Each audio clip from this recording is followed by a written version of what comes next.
Good morning, you intrepid souls who swam or boated in this morning in the pouring rain. I hope you were safe. And for all those of you that have decided to stay home today, that's probably a wise choice if you're local in Marin County because of all the rain. So we're just going to be delighted with those who are here. I might encourage you to move forward so that it feels a little bit more like I have people in front of me. If I could get you to do that, that would be great. And for those of you that are online, welcome. Good morning. Glad to have you here with us as well. Hope you're staying warm and dry. I'm Reverend Mary Marie Shelton. I'm the community spiritual leader here at Golden Gate Center for Spiritual Living. And I'm delighted that anybody's here other than the setup team, really. I'm thrilled because it is quite impressive out there today. So we are going to take a few moments just to say hello and welcome each other. So I'm going to invite you to stand up, walk around, say hi to people, congratulate them on getting here, introduce yourselves, and so on. And for those of you online, please go ahead and take a moment now to welcome yourself. Give yourself a hug, go and get another cup of coffee, and just know that you're welcome, and we're delighted that you're here. We're going to sing very soon together, so hurry up with the coffee and come on back.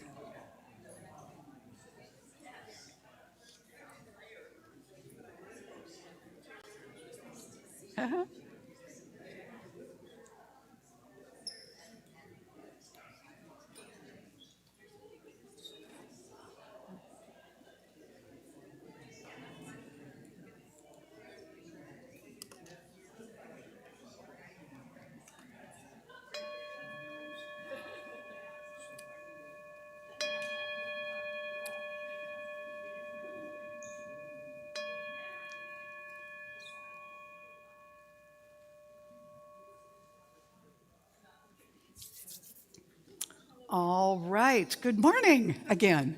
So we have Gary Lynn Floyd with us this morning. I wish we had him with us physically, but he's here with us, and we're going to sing with him a song called Beloved Community. It's pretty easy. I think we've done it before, but he said it's brand new, so we'll see. Please stand and join us. Good morning, Golden Gate CSL. Gary Lynn Floyd back with you this morning. I'm so happy to be here this morning. I mean, I wish I could really be there, but we'll both have to settle for this. Please sing this song with me. It's a brand new, and it goes like this. Beloved community, we gather in unity. All are welcome here. All are blessed and a blessing to be.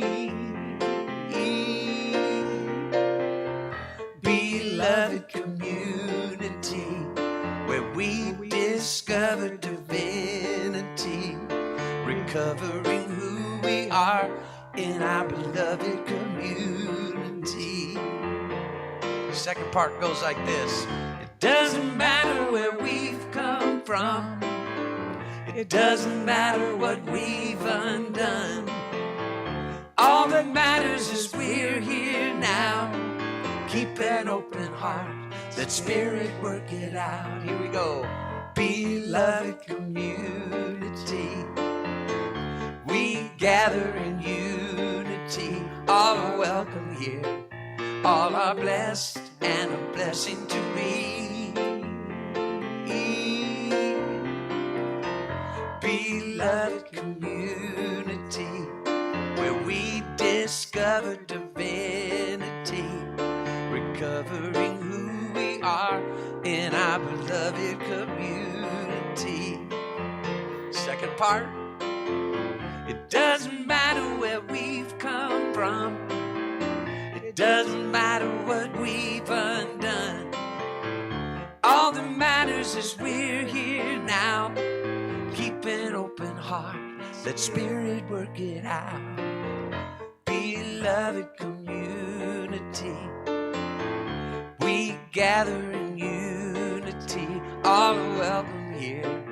All are blessed and a blessing to be. Beloved community, where we discover divinity, recovering who we are in our beloved community. Recovering who we are, recovering who we are in our beloved community. Last line, one more time. Recovering who we are in our beloved community. Beautiful. You may be seated. Yes, go ahead and give yourselves a hand. That was really lovely. All right, so I'm going to invite you to go ahead and silence your cell phones now so they won't interrupt you or us during the service. And as we prepare to turn within and center ourselves now, this is our beloved prayer practitioner Lori Greer's last Sunday doing platform because she's actually moved to Reno.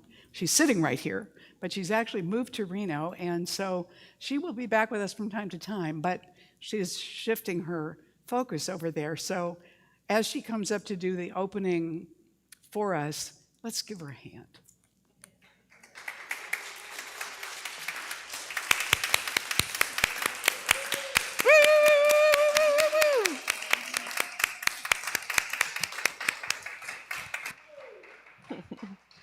Thank you, beloved community. Let's turn within. Yes, we are, beloved community, finding our way back to know our divinity. What a beautiful, beautiful remembrance. As we gather here together, in this place where we know that we are one with God and we are one with each other. We are all included in this infinite, vast, ineffable, limitless place. And we are born out of, created from that one place in consciousness, God. Each and every one of us a part of the divine, having within us the divine nature, all of its intelligence, all of its abundance, all beauty, all joy, all connection, overflowing good. There is no end to the good that God gives. And so knowing that we are one with that presence and that power and that love, I call forth and claim for each one of us and for every person who chose to stay home and for all those who are on the road. I know that we travel with the safety and the comfort, guided, guarded, and protected by that one source. And in this limitless life, I claim and accept that everything is in perfect and divine order. There is nothing out of place here. There is nothing wrong. And so knowing that this one life, this God life that is living itself through us, expressing as us, I claim for us a shift in consciousness that allows for us to let go of any fear, any doubts, any judgment about what might be going on out there or here in this material form. And I claim for us a remembering of the divinity that we truly are and aligning in consciousness with that divinity, knowing ourselves as that. We are that. I accept and claim for each one. Life continues to unfold in beautiful and miraculous ways. And we look from the spiritual perspective to see, to understand, and to know that there is more good for us here than we can even imagine. And so I turn my attention to that good. I keep my single eye focused on that good, understanding and accepting what is, and saying yes to this present moment, to everything that is happening right here and now. And so I give thanks for knowing this truth, and I give thanks for the manifestation of it at the level of consciousness in each life, in each person's life, in all of life. So I give thanks for this. I release it now into the law that always responds, and it always says yes. And so it is.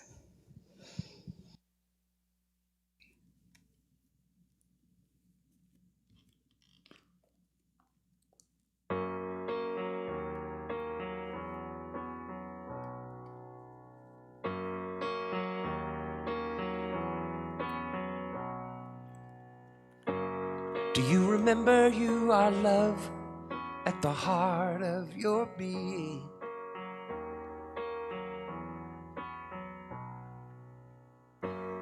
Do you remember there is more to this life than what you're seeing?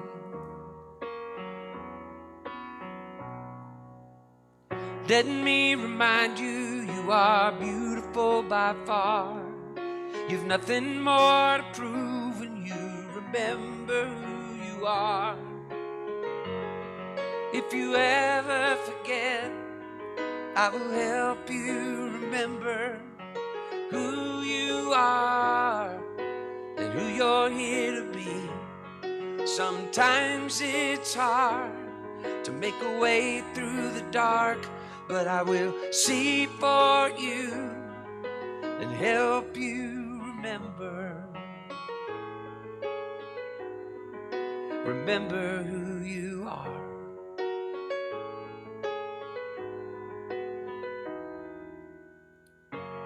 Do you remember there is peace in the middle of this storm?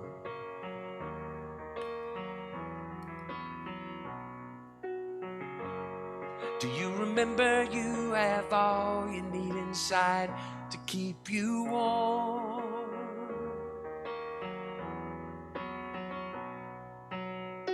Let me remind you, you're the dust from a star. Your essence is revealed when you remember who you are. If you ever forget, I will help you remember who you are and who you're here to be. Sometimes it's hard to make a way through the dark, but I will see for you and help you remember.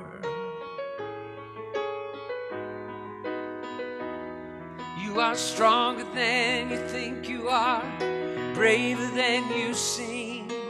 This life laid out before you goes way beyond your wildest dreams.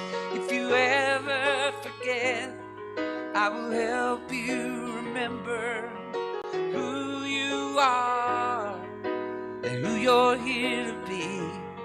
Sometimes it's hard to make a way through the dark, but I will see for you and help you remember.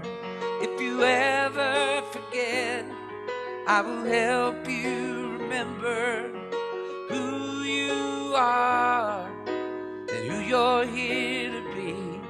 Sometimes it's hard to make a way through the dark, but I will see for you and help you remember. Remember who you are. Remember who you are.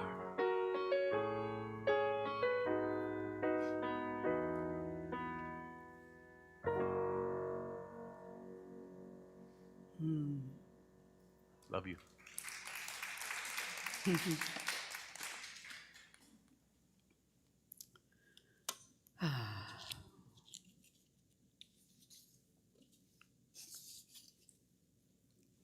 So a grand rising, that's what we're looking for this year in 2024.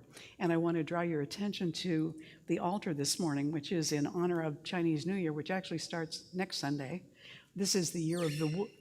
Yes, this is the year of the wood dragon. And you can talk to Jo Hughes about this. She will tell you all about it, but it's going into newness, not doing away with the old, but going into newness and building on that. So that's what this is dedicated to. And now that we're going into a new month, the theme is Divine Discontent. And I'll tell you a little bit about this in just a minute. If you didn't see The Matrix, this is going to seem like a weird image to you. The Matrix is a movie from quite a while ago now, but I'll tell you about that in just a minute. Today, I'm asking the question, where's yours? Divine discontent has a number of different meanings, but being discontented, generally, we want something, it's not there, and we're unhappy about it somehow. And how many of you know who Edwene Gaines is? Okay, Edwene Gaines is a unity minister who has been teaching prosperity for at least 30 years, probably more than that. And she followed Catherine Ponder, kind of in that vein of unity abundance teachers. And one of the things Edwene did once was she let us know in one of her workshops that if you took all the money on the planet and added it together, it would be enough money for every man, woman, and child to have $4.5 billion. And then she'd say, where's yours? Not to make us think that anybody else had what should be ours, but to wake us up to the fact that there's plenty. There's plenty. And if we're not experiencing plenty, then the place that we make adjustments is in our own belief system, in our own process of looking at the world and looking at ourselves, and particularly what we believe is possible and how we engage with that. So, where's yours? Well, where's mine? The question is, how do we move? I don't need $4.5 billion, although I wouldn't fuss if I had it, but it's sort of like, moving in that direction just a little bit more. So let's take a look first at what is divine discontent. So discontent and divine discontent are not the same things. Discontent is we don't like it how it is, we want it different, we don't, we're blaming people, we're blaming ourselves, we're feeling bad. I want to tell you one of my favorite stories about discontent. You probably know this one because I've told it before, but it's one of my favorites.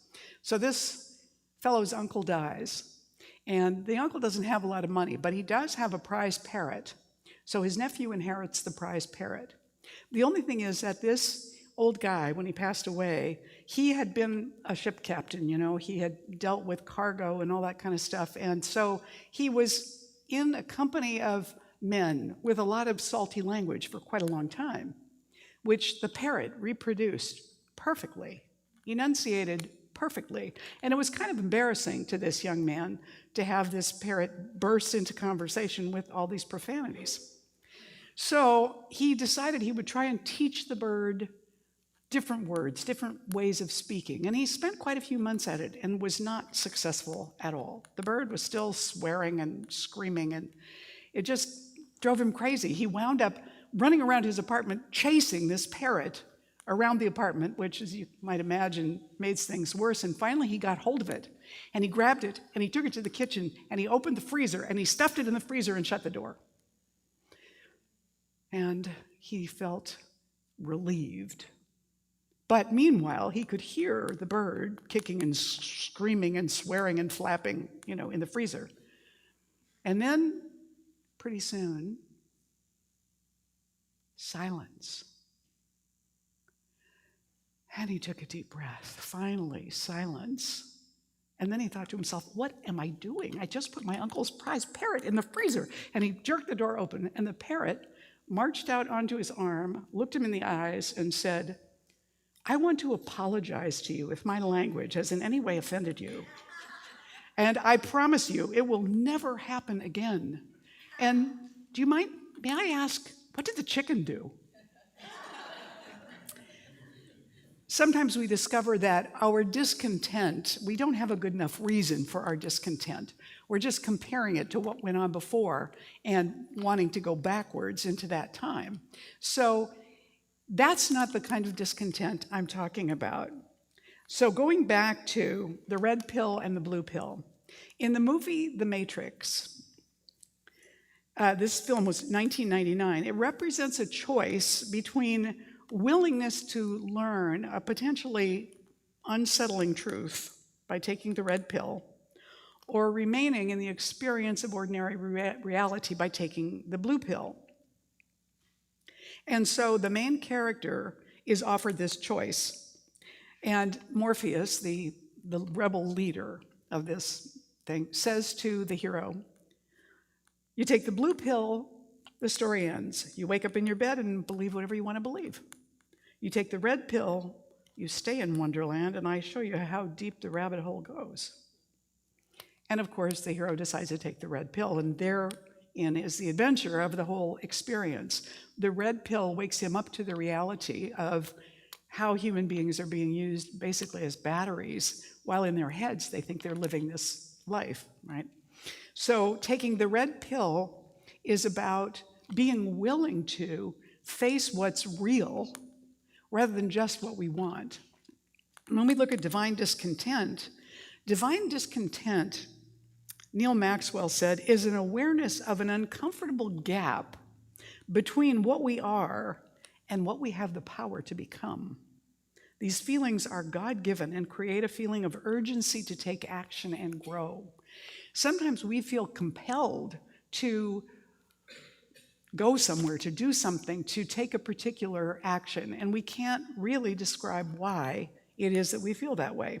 One of our ministers, Elizabeth Rowley, who's at the Central Coast Center for Spiritual Living, said, divine discontent is a restless dissatisfaction with what is. It occurs when you're not living according to the deepest longing of your heart. In some or in multiple areas of your life. And Anais Nin said, I love the way she said this. This is a real poet speaking. I'm restless. Things are calling me away. My hair is being pulled by the stars again. I love that. My hair is being pulled by the stars again. That feeling that something is coming, something needs to be done. For my 30th birthday, I took myself to Santa Fe for the first time. I had been feeling a pull to go to Santa Fe for years. I didn't know why. And I was all by myself. I had friends who lived there, and they told me, what to go visit and stuff like that. I wound up just out of town somewhere at a drum store. And I was in that store for more than an hour, I know, looking at the drums and playing the drums and kind of meditating on the drums. And that's where I bought my first drum.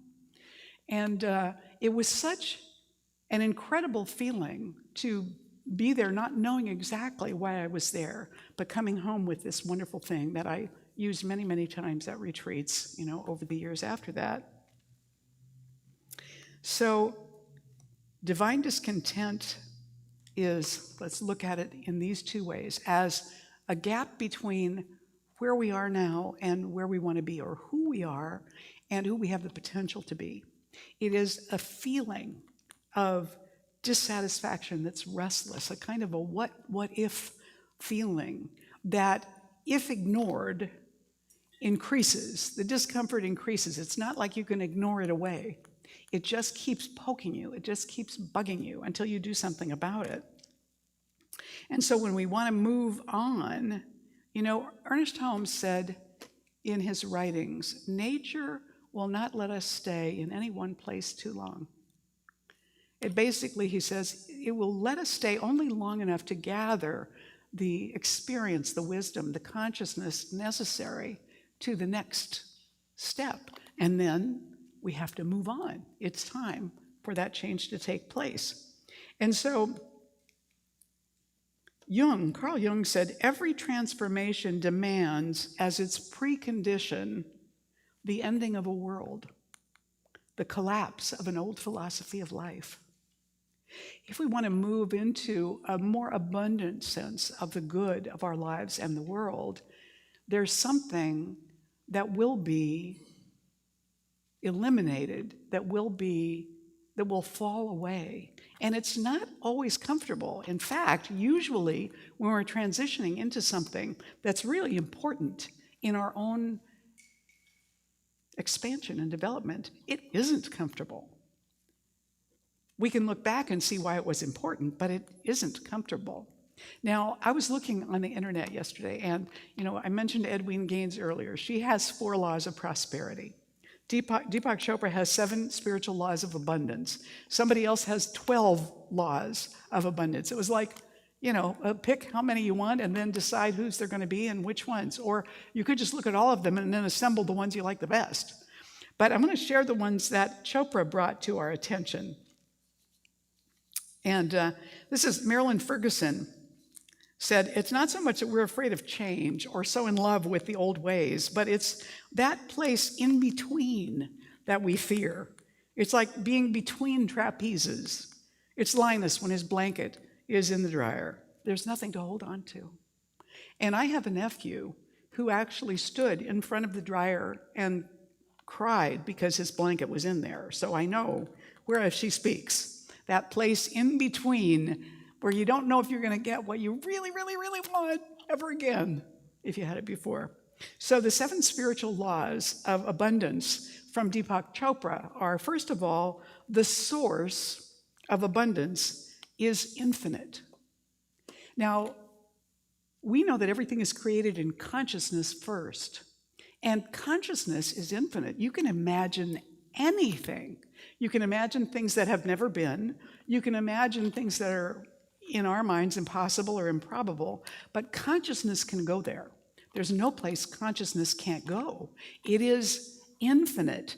And I was listening to a podcast this morning that was talking about that we know more about space than we know about our own ocean, what's in our own ocean, that the percentage is less than 10% what we know about our own ocean in its depths. And then we look out at space and all of this, the things that we've sent up, all the garbage we've sent into space to tell us what's out there, to send us back pictures and images and recordings and stuff like that. And yet, scientists tell us that dark matter, which we know nothing about, is 90% of the universe. So when we think that we see, we hear, we perceive what's real, and that if somebody can see something that we can't see, they're crazy or it's their imagination or they're making it up for some reason. But we don't actually know what is in the 90% of creation. We're kind of in the minority, the 90% of that dark matter that's throughout space. There's an awful lot that we don't know about the inside of our own bodies, down into the ocean, up into the sky, and beyond, whatever is beyond all that, if there is a beyond, which I think there probably is.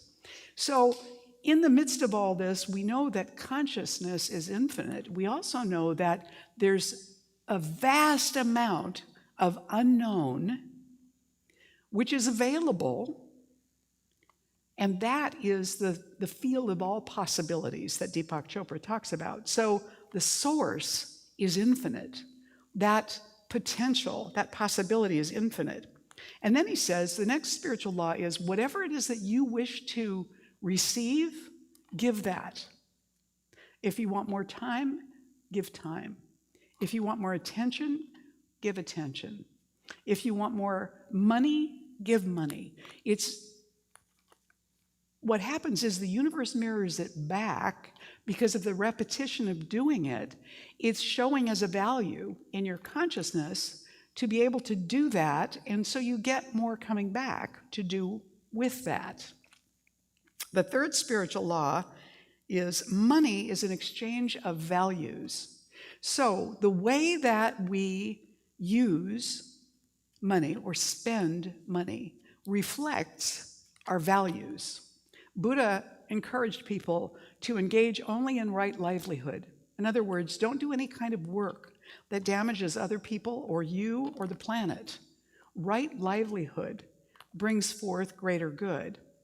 And when we allot money in a budget or in our general spending, it reflects back to us what our values are. So you could look at where you give your time and where you spend your money, because those are investments in getting more of that back. So if you were to write down what are the 10 things that you spend your time on, what are the 10 things that you spend your money on, and then go through them and rank them as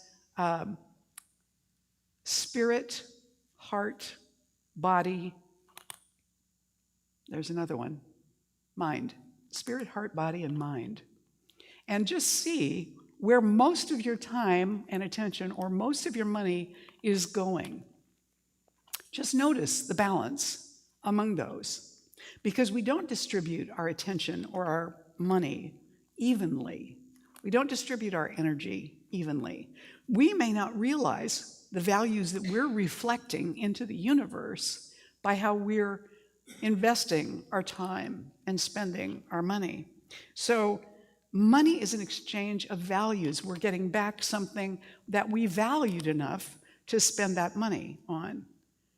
And we've sent that money out into the world, affirming to the universe that that's what we value also. The fourth one is that wealth is a state of consciousness. It's not an amount of money, because it's entirely possible for someone to have bucket loads of money and not feel wealthy because they're constantly worried about losing it. It's possible for a monk who owns nothing to feel perfectly abundant in the life that he has and the work that he does, just as it is. So that experience of abundance is a consciousness thing. We can choose abundance right now, no matter what our circumstances are. We can choose that and say, I am grateful for the abundance in my life right now, and we can enumerate it. And believe me, we all have plenty. We may not have everything we want or as much as we want or the way that we want it, but we have plenty. And so if we can bring forward that state of consciousness, we increase that experience for ourselves. Then he says, attention and intention are all that matter in the field of possibilities. Those are the most important things, attention and intention. So what I'm focused on, what I'm feeling strongly about, what I come back to again and again, that's my attention. I'm investing attention in it. It communicates to the universe that whatever that is important to me. And intention, what is it I want to accomplish, to achieve, to do, to create, to experience? Whatever I'm moving toward, intending to come to that, the universe feels that energy, that intention. Those two things have more influence over the field of all possibilities than anything else, he says. And number 6, this is a big one, let go. Somehow we have come to the idea, at least in Western culture, that it's important for us to control things. Control ourselves, control other people, control each other. I'm not advocating for anarchy or for just, running over people with your emotions. That's not really what I'm meaning. But what I'm meaning is that when we are attempting to control people, when we're attempting to control the unfoldment of something, it doesn't necessarily work well. But when we approach it differently, when we approach it from our spiritual practice, from prayer, from our work with practitioners, from our affirmations, when we approach it that way, then we're letting the doing go to the universe, to the creative law. And that's where it needs to be done. Ernest Holmes used to tell us that the conscious mind is not creative. What he would say is the conscious mind has 2 jobs: to focus, to choose what we want, and to focus on that, attention and intention. Those 2 things, that's what the conscious mind is for. The subconscious mind runs the whole body and organizes things coming to us in alignment with our attention and intention. And so the subconscious mind, the great shared collective unconscious that Carl Jung referred to, that vast library of possibilities, that's available to us, but we have to tap into it in a particular way. You know, if you go to the library and you don't have a library card, they're not going to let you leave with books. They might not even let you sit down and look at them, I don't know. But, well, yeah, because they don't ask you for it till you leave. But you can't leave with books without a library card. So they know who has it. The universe cannot receive direction from you without your attention and intention going in a specific direction, because that is your library card. You give that to the universe knows what you want. It's like going to a special desk and saying, you know, I want these books, and the librarian going back into the stacks and bringing them to you. So what we're doing, the library card, is our attention and intention. We're saying to the universe, this is what I want to welcome more of in my life. And then finally, the last one, which I think is very comforting, is the purpose of wealth is to create joy and expand happiness. To create joy and expand happiness for ourselves and for the world. So when someone said, to whom much is given, much is expected. We live in the wealthiest nation on the planet, but we compare ourselves to each other in this wealthy nation. Who has more? Who has less? Who's got more power? Who's got more prestige? Who's got more money? Who's got more education? Rather than looking at what we ourselves personally value and want to experience. Never mind who's better or worse in any of those conditions. None of it lasts anyway. So when I was writing my book, so I want to say something about this too.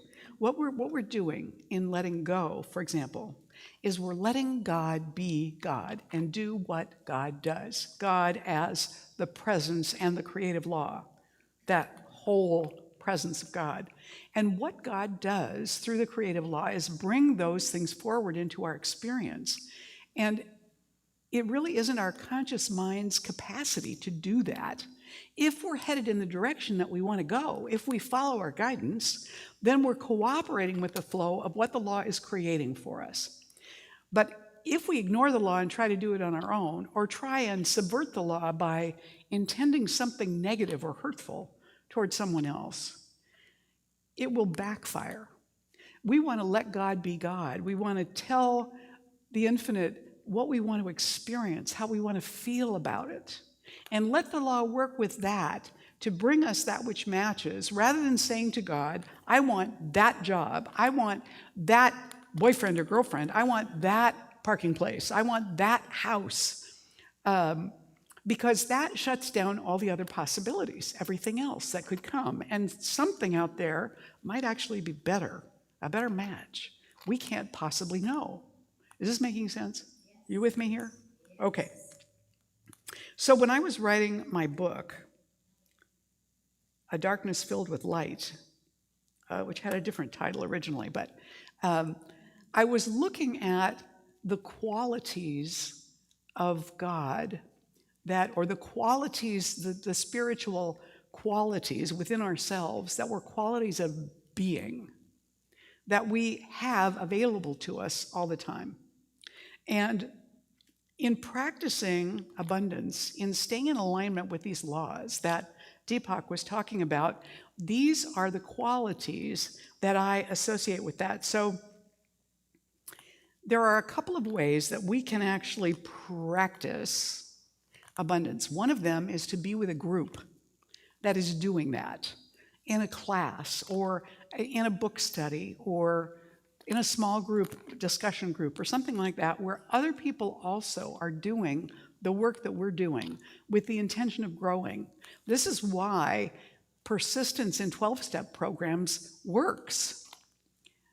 It may take time, there may be slip-ups, but the process of being with another group of people who know what it's like and who understand the struggle and also the BS can really be supportive of somebody in the process of going through the 12 steps and getting to do them all and knowing them and living them. So one way is to be with a group, to take a class, to join with a group that is doing that for some reason. And then there are things that we can do ourselves. So I have also eight qualities here. The first three, I didn't organize them in that order. Okay, I'll tell you that afterwards. So we have attention, we have intention, we know about those. We have choice. Choose what it is that you want to experience, that you want to grow into, that you want to become. Practice. Then, okay, you've got your attention, you've got your intention, you've got your choice.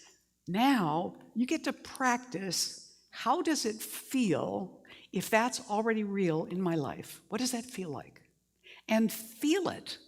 What would I be like? How would I be different if this was in my life, this experience, this relationship, this growth? What would it feel like? What would I be doing? How would I show up in the world? What would I be doing less of? And let yourself dwell in the feeling. So there's the practice. And then surrender. The idea is that our work is to do that, to feel that, and then to let go, to let the infinite do its work.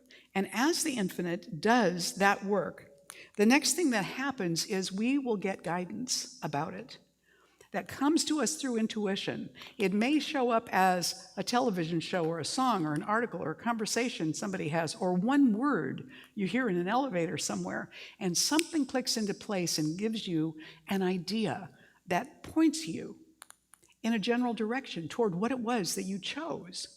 Then we act. We go with that intuition and test it out. We try it and see what's happening. And then as we experience that, we're grateful for the law that we're surrendering this work to. We're grateful for the intuition that is coming forward to give us guidance. And we're grateful for the field of all possibilities, that which is always ever available. And then lastly, trust. Trust is the basis of all of these. And it continues from the very beginning through the whole thing. It is the faith that gives us the impetus to follow that divine discontent and get an idea of what is it we feel that's missing in our life or in us. What is missing that we want to grow and expand into? So I think of these as the receiving qualities: attention, intention, and intuition. Those three are the receiving qualities. Then we have the sustaining qualities. What holds us in that focus? Practice, gratitude, and choice. Choice, practice, gratitude, yes? And finally then, what are the releasing qualities? Well, surrender and trust. Those are the releasing qualities. Now, receiving, or the process of creating through the subconscious, that receiving, sustaining, and releasing, that's really what the main three gods of the Hindu religion are all about: Brahma, Vishnu, and Shiva. Brahma is the creator, Vishnu is the sustainer, and Shiva is the destroyer. And those things sound maybe negative, but they're not. I won't go into a lecture about Hinduism right now. I'm sure you're grateful. But what we want to do in the process is avoid sending more negativity out into the world. So I want to share this little story with you. I think this probably came from a Zen tradition. The master was sitting by a pond one day when a young man with a troubled look approached him. "Much has gone wrong, master," he said, "and everything I do makes things worse." "Please sit down," the master invited, patting the ground next to him, and the young man sat down. "Now, please find a small stone and throw it into the pond," said the master. And searching around him, the young man grabbed a pebble and threw it as far as he could. "Tell me what you see," the master instructed. And straining his eyes to not miss a single detail, the young man looked at the water's surface. "I see ripples." "Where did the ripples come from?"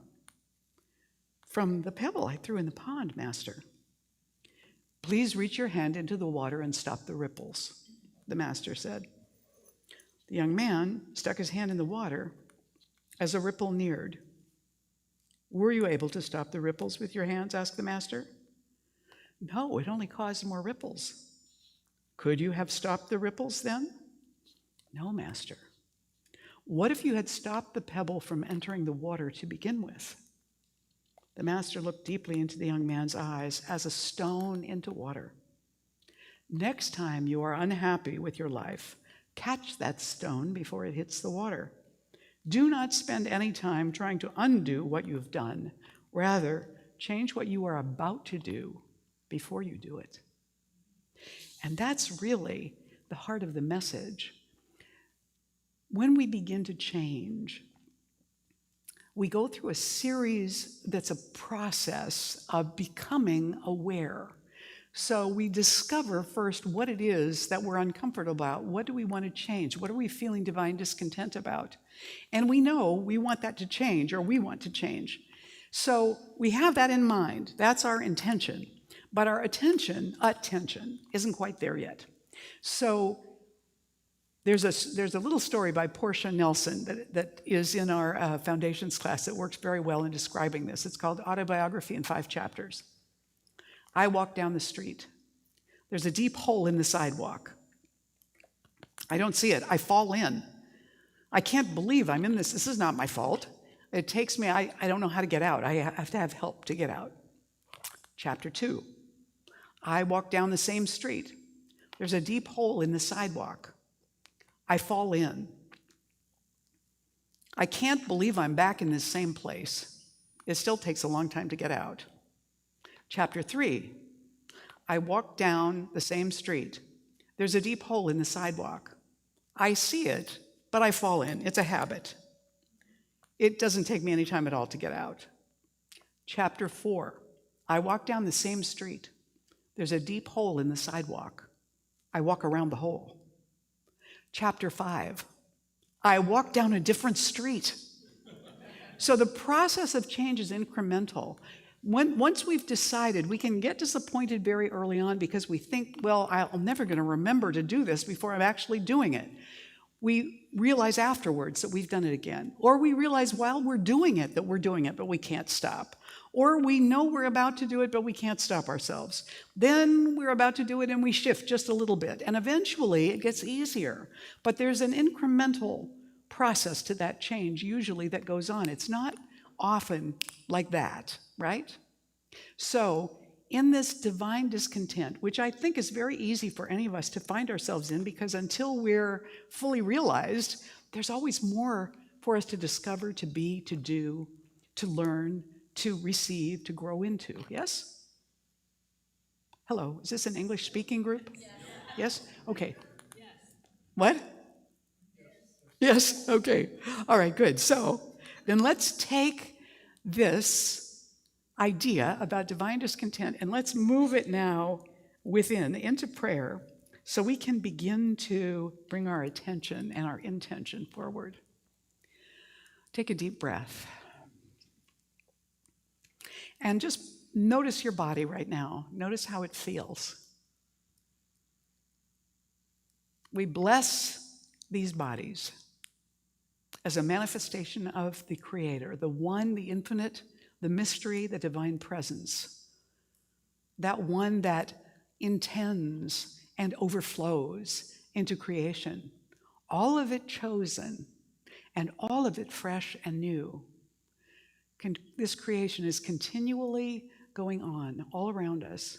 It's continually producing newness, and we are part of the impetus of the process creating that newness. So I know that because all the qualities of God are right here within us, that we right now accept the power and the possibilities that have been offered to us from the beginning of time, recognizing that we can choose now. We can give attention right now and set aside doubt.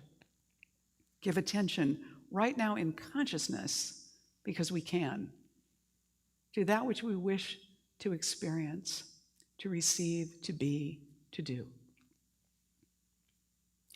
And we further have the capacity to choose to bring our attention back to that and to feel our way into it and into that experience, to feel our way into it and to claim it and to let it go into the law for the actual creation. This is happening all the time. And so right now, we bring to mind something we would like to experience. We put our attention on what it would feel like.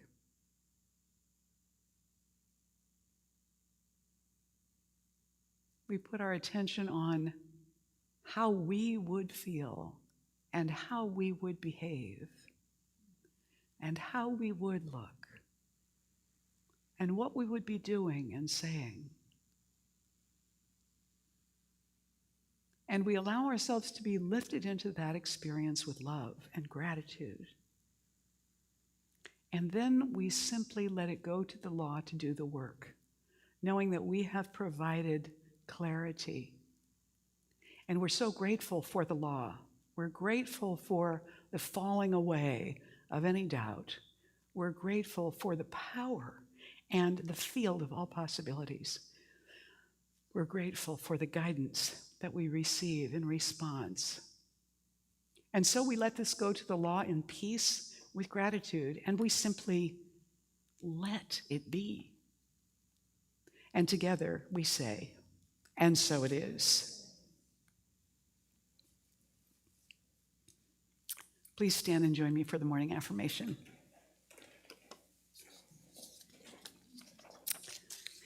The self-givingness of God brought me into being. All that God is dwells in me.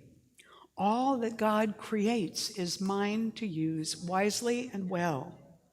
I align my mind and heart with divine good, increasing it in the world and in my life. And so it is. Thank you. You can be seated. All right. Now, this is our sacred giving time, so I'm going to invite our ushers to come forward now. For those of you who are here for the first time today, God bless you for showing up on such a day. You are the gift being here with us this morning. Your presence is your gift. For everybody that gives regularly, tithes, auto gives, anything like that, we want to bless the offerings. For those of you that are online, you can text an offering. Just put your dollar amount into and text it to that number, and everything will fall into place for you. You'll know what to do. So we want to bless all the offerings being given today, whether in this room or that are being given throughout the world, with this giving affirmation, which we're going to say together right now. Now put your hands and your gift over your heart. And if you're not giving a physical thing today, put your hands over your heart because you're the gift. This gift I give is God in action. I now send it forth to bless and to prosper. I know that everywhere it goes, it is creating a world living in love, one heart and one thought at a time. And so it is. Yes.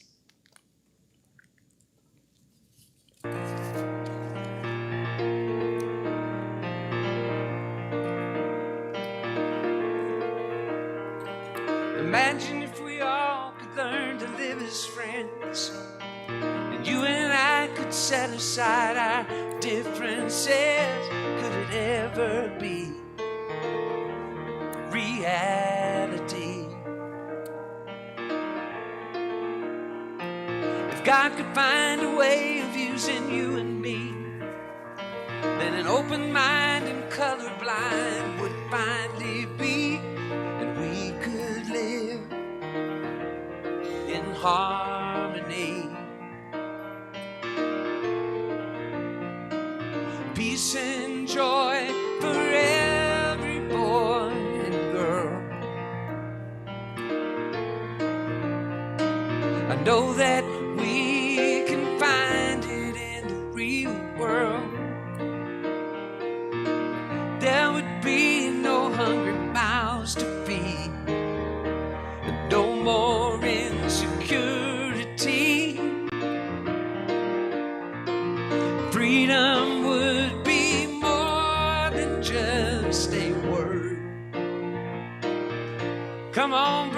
take a stand. I will be there to hold your hand. Peace and joy for every boy and girl. That's love in the real world.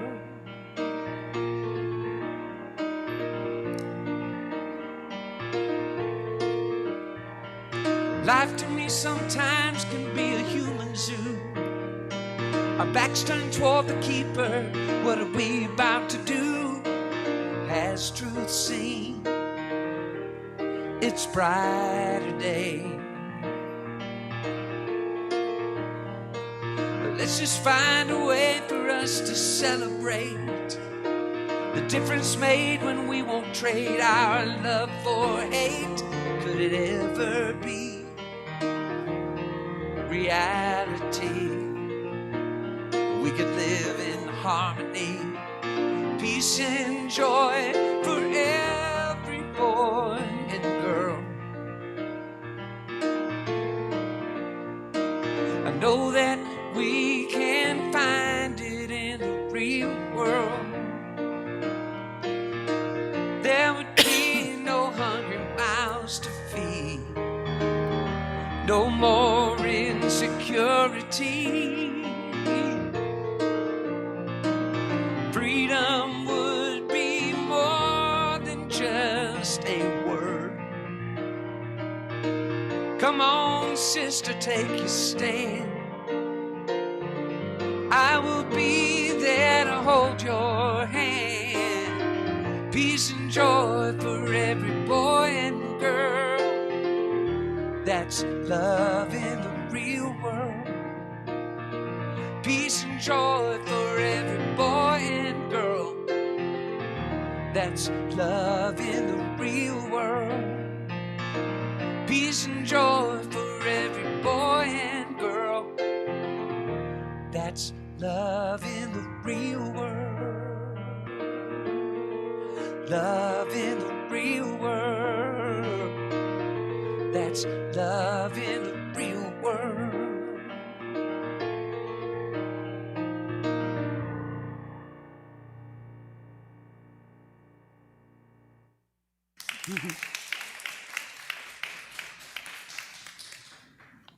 So we do, all of us here now, on behalf of Golden Gate Center for Spiritual Living, accept this offering with love.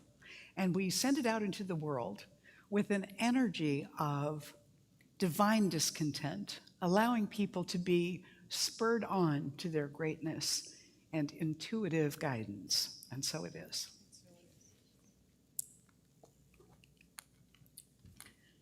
It is the first Sunday in February. If you have a birthday in February, we're going to sing happy birthday to you. Would you please stand? All the February birthdays. Is Galen the only one? Galen, okay, Galen. Happy birthday to you. Happy birthday to you. Happy birthday, dear Galen. Happy birthday to you.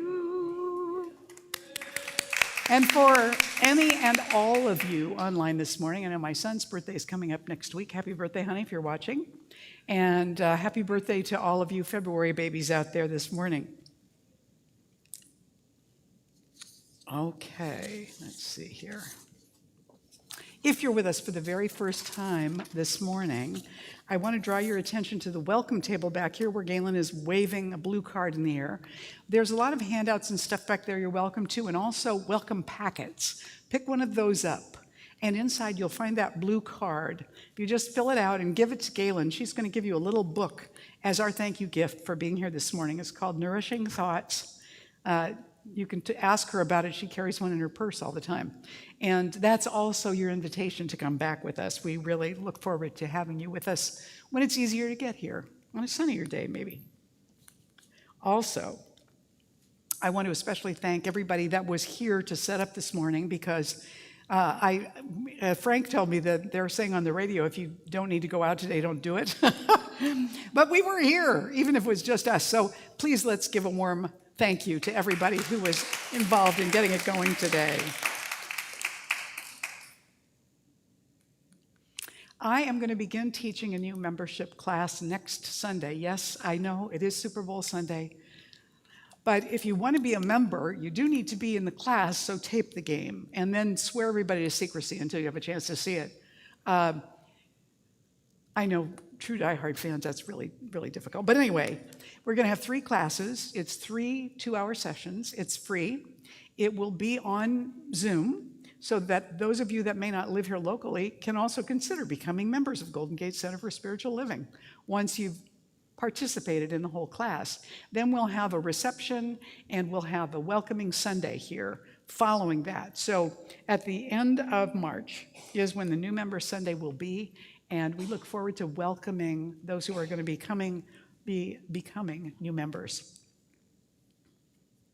Also, our next time at the food bank is Tuesday, February 13th from noon to 2. And you have, I think, only 2 more days to get on the team for this month. Please talk to Ellen Nicosia. She's right here in the front row. If you're interested in being on the team, it's just 2 hours at the San Rafael warehouse. And usually it's about packing food that's going to be distributed to distribution centers more conveniently located for people. So that's coming up on the 13th. Leslie Janetti is going to be doing her spiritual mind treatment workshop in February on the 18th from 1 to 3 p.m. at the Learning Center. That's where our new office is, our new office and Learning Center. And you can sign up for that at the events table back here, the activity table. And if you have questions, you can talk to Leslie, who is one of our practitioners on duty this morning at the table. And she will tell you all about it. It's a very popular workshop, so we're glad that it's back. Also, yay, Daniel Nahmad is going to be here the 25th of February. He is going to be doing the morning music, and he's going to be doing a concert for us in the afternoon. We have tickets now available for the concert. They're $20, and Galen has them at the back.